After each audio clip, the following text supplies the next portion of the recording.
Have you ever stopped to wonder if the thoughts in your head right now are actually yours? Imagine realizing an outside force has quietly slipped past your defenses, pulling invisible strings to dictate your beliefs, your fears, and your desires. We usually picture this as a Hollywood sci-fi plot, a villain in a lab coat flipping switches on a mind control machine. But the mechanics of mental hijacking don't require high-tech helmets. Brainwashing is a documented, clinical process. It is a proven fact of psychology. The exact same psychological tactics used by toxic partners and abusive bosses are the ones deployed by extremist cult leaders, like Jim Jones, to completely override the autonomy of thousands of everyday people. Clinically speaking, brainwashing is the deliberate, systematic destruction of a person's independent thinking. This process targets the base layer of human identity, shattering the target's free will to create a psychological void. Once that empty space is created, the manipulator forcefully slots their own belief system right into the architecture of the victim's mind. To understand how someone can be erased and rewritten, we have to look at the exact chronological blueprint predators use to execute this mental hijacking. The process breaks down into 3 specific phases: unfreezing, changing, and refreezing. Recognizing how these 3 stages operate is the only way to spot the trap before it snaps shut, and the only way to break out if you are already inside. The attack begins by dismantling the victim's current sense of reality. You cannot install a new identity until the old one is broken apart. Psychologists call this initial assault unfreezing. Manipulators know that healthy people have strong mental defenses, so they specifically target the pillars holding those defenses up. They start with forced isolation, systematically cutting the target off from family, friends, and anyone who might offer a grounding perspective. Without a support network, the victim faces a relentless barrage of criticism aimed directly at their core values and historical beliefs. The manipulator then floods the zone with emotional stress, weaponized fear, and extreme information overload, making it impossible to process facts logically. The point of this constant bombardment is severe cognitive exhaustion. A tired mind cannot fight back.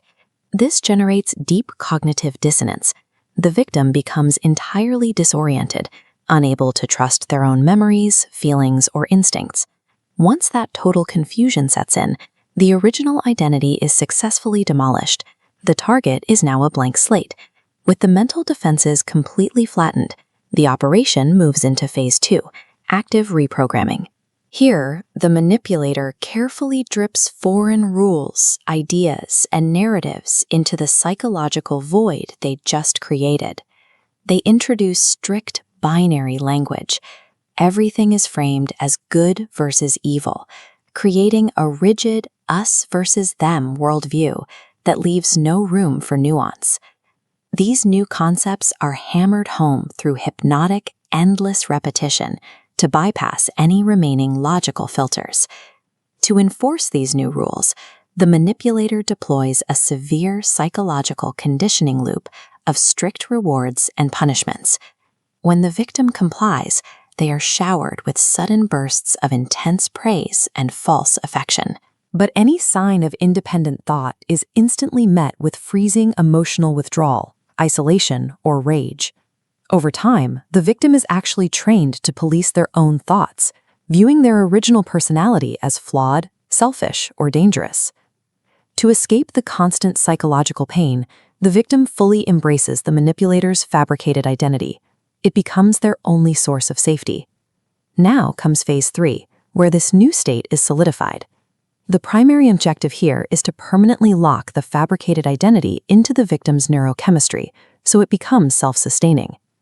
The manipulator systematically cuts off any remaining physical, financial, or emotional avenues of escape. They instill a deep, lingering paranoia, framing anyone outside the controlling relationship or group as an existential threat. Status and survival are now tied exclusively to blind, unquestioning obedience to the manipulator. These new beliefs take root so deeply in the psyche that the victim defends them as if they were their own original ideas. This leads to the ultimate danger. the victim becomes entirely willing to harm themselves or innocent outsiders to protect those implanted beliefs. A reality famously demonstrated when kidnapped heiress Patty Hearst was broken down and turned into an armed bank robber for her captors. From the outside, this looks like fierce devotion, but make no mistake, this is not loyalty. The mind is no longer a tool of free will. It has been successfully engineered into a perfectly constructed psychological prison. But a hijacked mind can be reclaimed.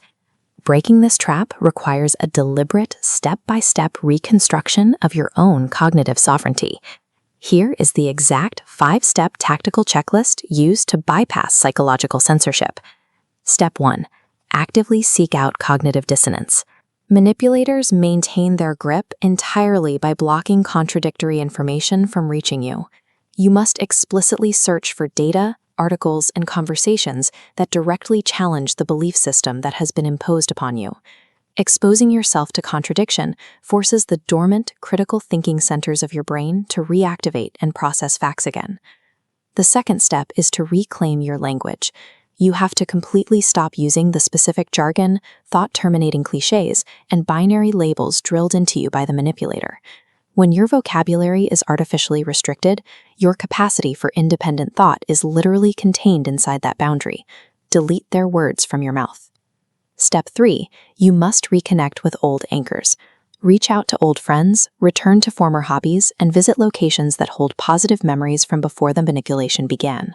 Revisiting these pieces of your past acts as a bridge, reconnecting the fragmented present with the person you were before the conditioning began. Step 4. Begin a private practice of physical journaling. Taking a pen and physically writing your thoughts down onto paper bypasses the internal censorship protocols the manipulator installed in your head. It forces you to observe your own mind. A manipulator's grip depends on staying hidden. By mapping the mechanics of the hijack and actively rebuilding your defenses, you reclaim the territory of your own mind.